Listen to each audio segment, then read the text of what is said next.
Hello mga mare, naka-receive ka na ba ng notification na tinatag ka ng isang kaibigan o ng hindi kilalang tao sa isang post? Ang mga post na nakatag sa iyo ay kadalasan naglalaman ng mga malisyosong video na maaaring naging dahilan ng pagkakaroon mo ng violation. Ngayon ay tuturuan ko kayo kung paano maprotektahan ang inyong profile sa tagging.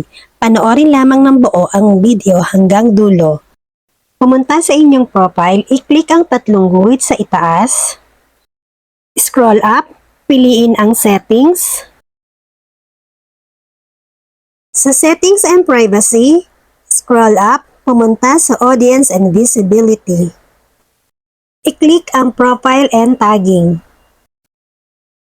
Sa who can post on your profile, piliin ang only me.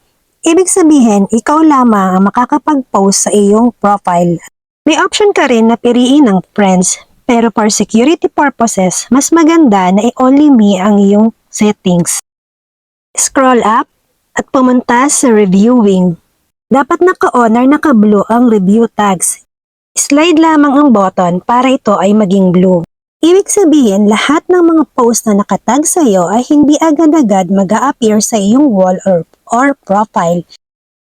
Sa pamamagitan nito, nagkakaroon ng added security ang iyong account para sa mga malalaswang post na nakatag sa iyong profile mula sa mga kaibigan o di kilalang mga tao. Sa susunod kong video ay tuturuan ko kayo kung paano i-remove or i-allow ang mga post na nakatag sa inyong profile. Yan lang guys, I hope marami kayong natutunan sa video na ito. Please share para mas marami pa tayong mga kaibigan at kakilala na matulungan kung paano masisecure ang kanilang account. Bye!